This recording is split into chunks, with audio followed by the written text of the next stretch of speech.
अजब रमा राघवची जोडी, अजब रमा राघवची जोडी. आई रे विकृत लोक असतात. काय घाणेरडे मेसेजेस कुठली तरी आरुषी म्हणून मुलगी कोणीतरी आहे तिला भेटा म्हणून नंबर दिलाय. राघव राघव राघव ही आरुषीच आहे. आपली आरुषी, आपल्या आरुषीचा नंबर आहे राघव. पण हे कसं शक्य आहे? हे कसं होऊ शकतं? तिचा नंबर असे घाणेरडे रेफरन्स कसं काय येऊ शकतो? तिचा नंबर व्हायरल झाला असेल का रे राघव? नक्की ना, ह्याच्यात काहीतरी गडबड आहे रमा, एवढं मात्र ना. राघव मी तुला म्हणाले ना मगाशी मला कॉल येत होते आणि अननोन नंबर वरून कॉल येत होते. आय थिंक माझी गट फिलिंग सांगते आरुषीच मला कॉल करत होती. राघव तिला माझी हेल्प हवी असेल खरे. मी तिला कॉल करते.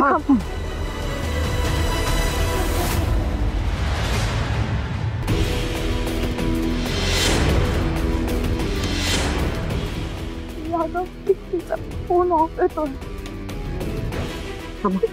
तू एक काम कर, मी तुला लगेच घरी सोडतो. तू आधी आरुषीशी जाऊन बोल, तिला तुझी नक्कीच गरज असणार आहे. आणि तू काळजी करू नको, काही नाही होणार, मी आहे तुझ्यासोबत. आपण आधी पोलीस कंप्लेंट करू. हो राघव तू सुद्धा प्लीज पाणी खाऊ नकोस. घरी जे काही होत असेल त्याची प्लीज मला अपडेट देत राहा. आणि माझी खात्री त्या प्रॉब्लेम मधून सुद्धा आपण नीट बाहेर पडू. बस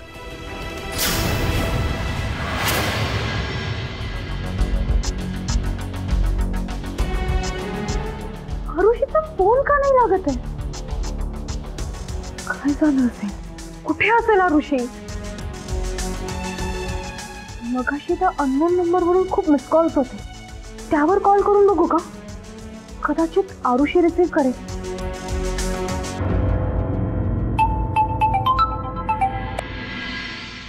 हॅलो मी रमा परांजपे बोलतेय.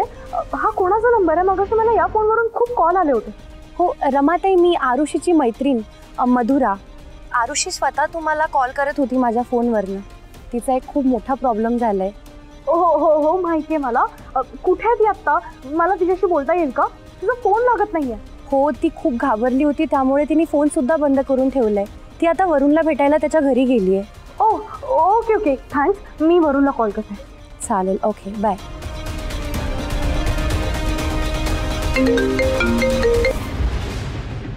हे रमा बोल ना, व्हॉट्सअप.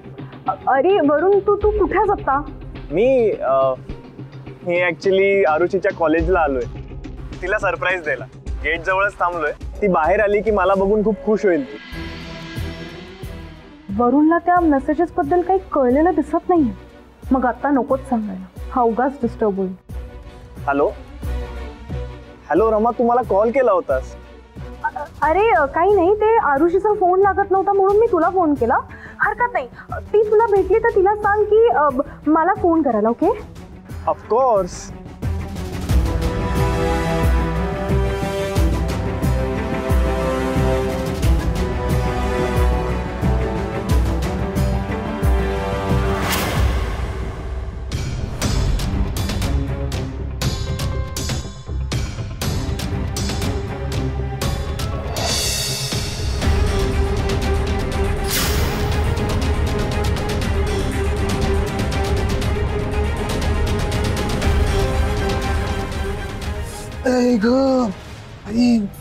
डोकं खूप दुखतंय ग.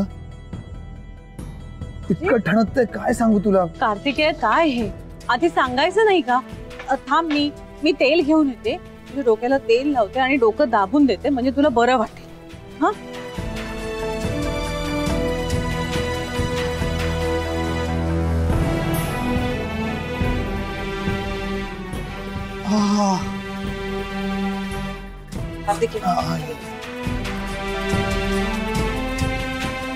आता ना डोळे मिटून शांत बस. काय हे कार्तिकेय? अरे किती मेहनत करायची, वेळेवर झोपावर आहे. तुझं खाण्यापिण्याकडेही लक्ष नसतं. अतिश्रम केल्यामुळे ना हे असं डोकं धरतं.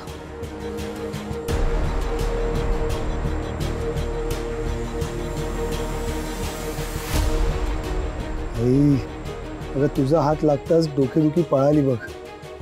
मातृदेवो भव. किती काळजी करतेस ग.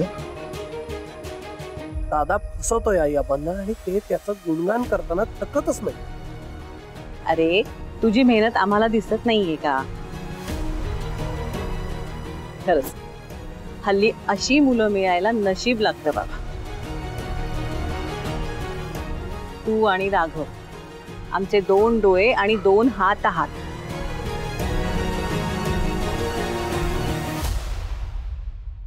राघव, अरे असं दारात का उभा आहेस? जा बरं पटकन हातपाय धुवून घे. ओट्यावर कढईत मी सांजा करून ठेवलाय, खाऊन घे.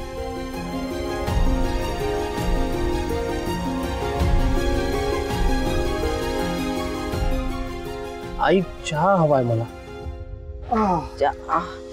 अरे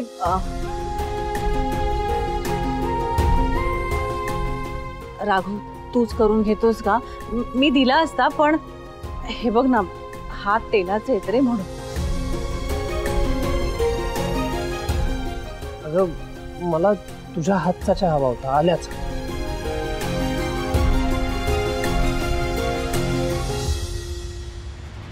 बरं मी देते करून, पण 5 मिनिटं थांबशील का? तोपर्यंत तू खाऊन घे ना. आई प्लीज दे ना आता.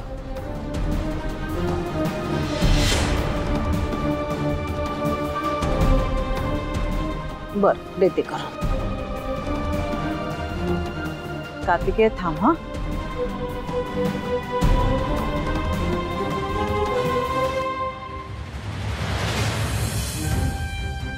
एवढीशी तरी लाज उरली आहे का तुझ्या मनात? अरे आईकडून सेवा करून घ्यायची पात्रता तरी आहे का तुझी? एवढं करते ती आपल्यासाठी आणि तू काय करतोस रे? तू फसवतोयस तिला. हे जे तू वागतोयस ना, त्याचा आईला किती त्रास होणार आहे याची कल्पनाही करवत नाही.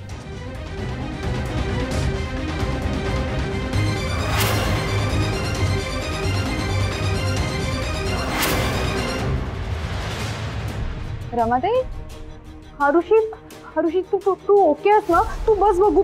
तुला काही झालं नाहीये ना? हो, तुला काय झालं रमाताई? ते तुझ्या मेसेजेस बद्दल बघितलं मी.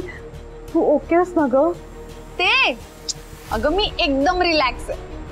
मी मागाशी खूप घाबरले होते, पण मी वरुणच्या घरी गेले आणि तिथे मला मानसी आंटी भेटल्या. त्यांनी पटकन माझा प्रॉब्लेम सॉल्व्ह केला. अँड यू नो व्हॉट रमाताई, मानसी आंटीने वरुण आणि माझ्या रिलेशनशिपला परमिशन दिली आहे. I am so happy. हो, पण हे सगळं कधी आणि कसं झालं? नाही म्हणजे मानसी आंटी स्वतः बोलली का हे? नाही म्हणजे एकदम तसंच नाही सांगितलं, पण त्या माझ्याशी हल्ली खूप प्रेमाने वागतात आणि त्यांनी माझ्या सिक्युरिटीसाठी मला सिम कार्ड सजेस्ट केलं, म्हणून मी घेतलं. म्हणजे मानसी आंटी आणि ममा या दोघींमध्ये भांडण झालंय का ग? नाही म्हणजे त्याशिवाय मानसी आंटी तुझ्याशी नीट बोलणारच नाही.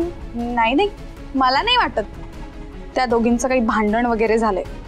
इनफॅक्ट मानसी आंटी जेव्हा आपल्या घरी आल्या होत्या ना, तेव्हा त्यांनी मला एक्सेप्ट केलं असल्यासारखं वागत होत्या. खरं तर तेव्हा त्या लावण्य आंटीला भेटायला आल्या होत्या. त्या दोघी खूप गप्पा मारत होत्या. रमाताई, मानसी आंटी आणि लावण्य आंटी फ्रेंड्स जरी असल्या ना, तरी त्या एकमेकींपेक्षा खूप वेगळ्या आहेत. I am so happy. बरं चल, मी फ्रेश होऊन येते. Okay,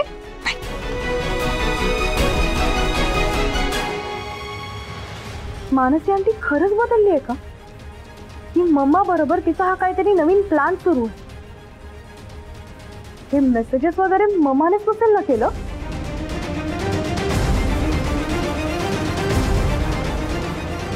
O Roma, come on, किती पार्टी? अगं मी येऊ शकत नाहीये, खूप इम्पॉर्टंट काम आहे. एक मिनिट हा. हे सगळं का केलंस तू? कशाबद्दल बोलतेस तू? तुला नीट माहितीये मी कशाबद्दल बोलतेय ते. आरुषी बद्दल.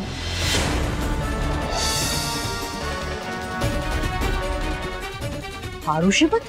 हो, आरुषीचा नंबर तू व्हायरल केलायस ना? वा, आय जस्ट डोंट बिलीव्ह दिस. खूप दिवसांनी माझे प्लॅन वर्कआउट होत आहेत. त्या इलेक्ट्रिशियन प्रकरणामुळे पूजा हाती लागली आणि आता चक्क रमा. स्वतःहून माझ्याकडे आली. That's wonderful. मी तुला विचारते मामा, तिचा नंबर व्हायरल झाला त्याच्या मागे तुझा हात होता ना? Oh God! हे असं झालंय? कधी कसं झालं? मला काहीच माहित नाही. Just don't know anything about it baby. झाले. मी या सगळ्या गोष्टी का करेन? नाही, मला इम्पॉर्टंट कामं असतात. Just a minute. नाही, ती रमा बोलते माझ्याशी. बोल.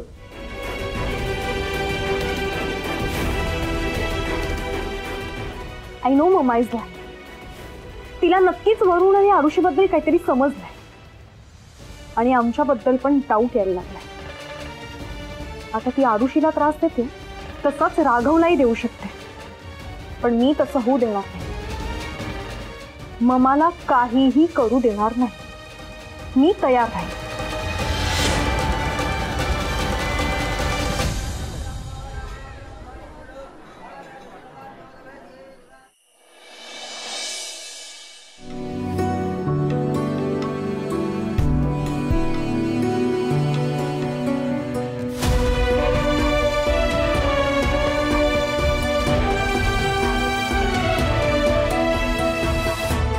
राघवचा फोन का नाही लागत आहे? मला त्याच्याशी बोलल्याशिवाय चैन पडतात नाही.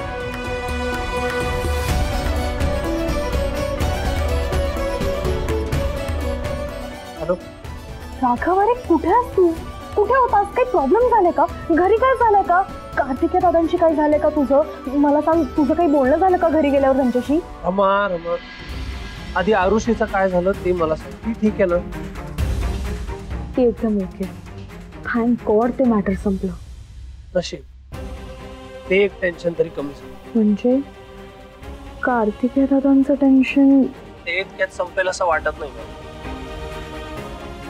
मग दादाला नुसतं घरात बघितलं सरी ना तरी तळपायाच्या पुस्तकात जाते माझ्या. सासूपणे वावरतो ग अगदी घरात. चेहऱ्यावर किंचित भर शरम सुद्धा नाही त्याच्या. मला वाटतं घरच्यांशी नाही तर निदान मम्मी आईशी तरी मी बोलतो. राघव, तुला जर का तसं वाटत असेल ना तर नक्की बोल. कारण त्या दिवशी मी त्यांच्या माहेरी गेले ना तेव्हा मी त्यांना हे दादांबद्दल सांगितल्यानंतर अजिबात धक्का बसला नव्हता रे त्यांना. मला असं वाटतंय त्यांना ऑलरेडी या सगळ्याची आयडिया असणार आहे. तू बोल त्यांच्याशी. ऍटलीस्ट तुझ्या मनातलं टेन्शन थोडं तरी कमी होईल. बरोबर. मी आत्ताच बोलतो. आत्ता? अरे वेळ बघतोस, 11:30 वाजल्यात राघव. मी झोपल्या नसतील का रे? अरे बापरे, डोक्यात इतके विचार सुरू आहेत ना की घड्याळाकडे लक्षच नाही गेलं माझं. काय तुझं ती झोपली असेल आता. मी उद्या बोलतो तिच्याशी. बरोबर आहे. आता तू सुद्धा एकदम शांतपणे झोप प्लीज. आपण उद्या बोलू. Love you. Love you too. बरं, मी उद्या सकाळी फोन करतो. तू लवकरच करेन. तुझ्याशी बोललो नाही तर दिवस मनासारखा जाणार नाही.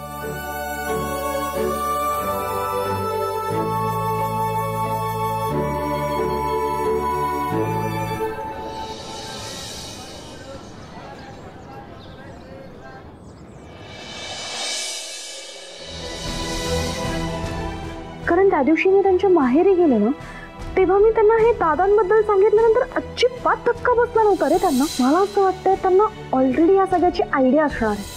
तू बोल त्यांच्याशी. आज काहीही झालं तरी वहिनी आईशी बोलायचंच.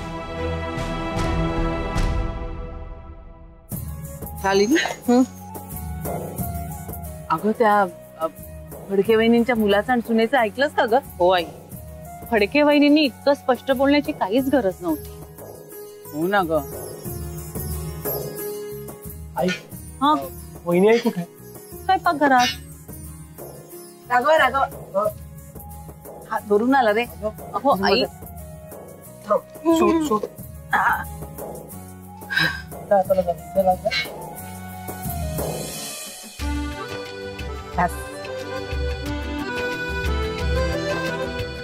आई, बहिणींच्या बोलण्याने दोघं दुखावले गेले असते. साहजिकच आहे म्हणा, पण हो ना. म्हणूनच म्हणते ना, बोलण्यापूर्वी माणसांनी नेहमी विचार करावा. त्यातून नवरा बायकोच्या प्रकरणात तर तिसऱ्या माणसांनी पडूच नाही. हो ना, एखादी गोष्ट मनासारखी नाही झाली तरी हरकत नाही, पण माणूस तुटता कामा नये. या दोघींचा अनुभव किती खरं सांगून गेला. मी बहिणीशी बोलू की नको, आधीच ती माझ्यावर चिडली. मी तिच्या आणि दादाच्या नात्यात ढवळाढवळ करतोय असं तिला वाटलं तर तिचं नातं कायमच तुटेल. आता तिच्याशी काही न बोललेलंच बरं. अगं हे आळशे, अगे काय लग्न झाल्यानंतर ते राघववर सगळा बोजा टाकणार आहेस का तू? हा, आता 2 पिशव्या घेतल्यास तर काय हात झिजणार नाही तुझे? का हो बाबा, हा? त्यांच्यावर कशाला बोजा टाकेन मी? मला उचलून घ्यायला त्यांना शक्ती नको का राखून ठेवायला? कठीण आहे बाबा या पोरीचं. चल लवकर लवकर चल आता. बाबा, काय? बाबा ती साडी बघा ना. अरे ए! बाबा, हा. ती साडी किती सुंदर आहे. हो हो माझ्यावर किती खुलून दिसेल ना. हो. बाबा पण घेऊया ना माझ्यासाठी, प्लीज प्लीज प्लीज. ए, अगं आता साडी घेण्यासाठी काही कारण आहे का? नाहीये ना. तुझं आणि राघवचं लग्न ठरेल ना तेव्हा आपण घेऊ. चल आता. बाबा प्लीज. स्वप्न स्वप्न बघत राहा अशीच.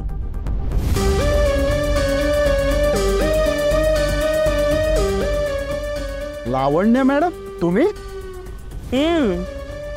सॉरी हा, म्हणजे ऍक्च्युली जाता जाता तुमचं बोलणं कानावर पडलं आणि थांबवूच शकले नाही मी स्वतःला. असं झालं मला. म्हणजे ते लग्न होईल असं जे तुम्हाला वाटतंय, मला नाही वाटत ते होईल. सो हिला ती साडी आवडली ना, ती साडी घेऊनच टाका येईल. हा घे घे घे. राघव आणि अश्विनीचं लग्न होणार नाही असं कशावरनं म्हणताय हो तुम्ही? हे लग्न व्हावं यासाठी जे काही प्रयत्न करायला हवे असतात ना, ते तुम्ही दोघे करताना दिसतच नाहीयेत मला, म्हणून म्हणते.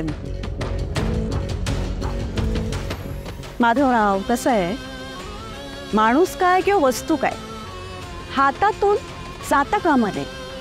एखादी गोष्ट आपल्या मनासारखी व्हावी असं वाटत असेल ना, तर त्यासाठी वाटेल ते करण्याची तयारी हवी. एखादी गोष्ट आपल्या मनासारखी नाही जाईल तर हरकत नाही, माणसं तुटता कामा. आई किती करेक्ट बोललात ना राग. आई ना खरंच खूप ग्रेट आहेत.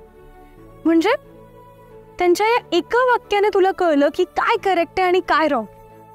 बरं झालं तू पूजा वहिनींशी बोलला नाहीस, डिसिजन चेंज केलं, कारण ह्याच्याने ना पूजा वहिनींनाच खूप त्रास झाला असता. हो ना, आई आणि आजीच्या बोलण्यावरून तेच कळलं मला. आत्ता वहिनी आईला सांगून त्यात तिचंच नुकसान, तिलाच अजून त्रास होईल. आणि शिवाय तिला असं नको वाटायला की मी तिच्या आणि दादाच्या मध्ये पडतोय. आणि मुळात म्हणजे तिची तब्येत अजून नको खराब व्हाय, म्हणूनच मी तिला न सांगण्याचा निर्णय घेतला. पण दादा, तू पूजा वहिनींना हिमोग्लोबिनच्या गोळ्या घ्यायची आठवण करून देतोस ना? अगं आठवण करून द्यायची गरजच नाही, मी बघतोय ना रोज. सगळ्या गोळ्या न चुकता वेळच्या वेळी घेते ती. गुड. पूजा वहिनींना खरंच खूप चांगल्या आहेत रे राग.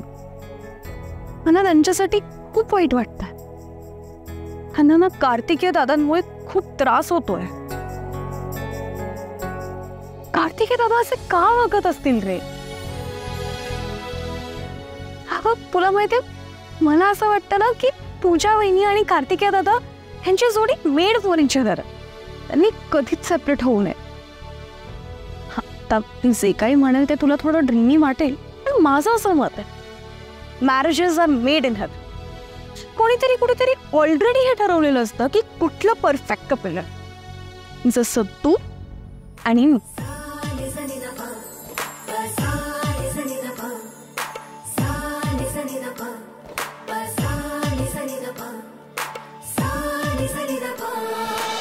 लग्नाच्या गाठी प्रत्यक्ष ब्रह्मदेव बांधत असतो. आपण त्या तोडू म्हटलं ना तरी त्या तोडता येत नाही. अश्विनी आणि राघवची लग्नगाठही अशीच स्वर्गात बांधली गेलेली आहे. ती काळ्या दगडावरची रेग आहे, रेग. फक्त तो दगड तुमच्याच पायावर पडणार नाही असं बघा म्हणजे झालं. म्हणजे नुसतं राघव राघव असं त्याच्या नावाचा जप करून काही होणार नाहीये. मी जो प्लॅन सांगितलं ना आता त्याप्रमाणे तंतोतंत वागण्याचा प्रयत्न करा, कारण यात फायदा तुमचाच जास्त आहे. आणि एक गोष्ट, मी पेरलेली जी माणसं माझ्या सांगण्याप्रमाणे वागतात ना त्यांचं आयुष्यात भलंच झालंय, फक्त भलंच. अहो मॅडम, अहो पेरायला मी काय फळाचं बी आहे का? हा हे बघा, मला ना तुमचं प्यादं बनवण्याचा प्रयत्न करू नका. इथे आपण एकाच तागडीमध्ये आहोत. जितकी मला तुमची गरज आहे तितकीच तुम्हालाही माझी गरज आहे. नाहीतर तुमच्यासारखी बाई गाडीतून उतरून माझ्या मागे आली नसती. हे बघा, तुमची मुलगी कसं पुढे पुढे करून पुरोहितांच्या घरामध्ये शिरू पाहते ते आम्हाला दिसतच आहे. तुम्हाला तिला राघवपासून दूर करायचं आहे, हो ना?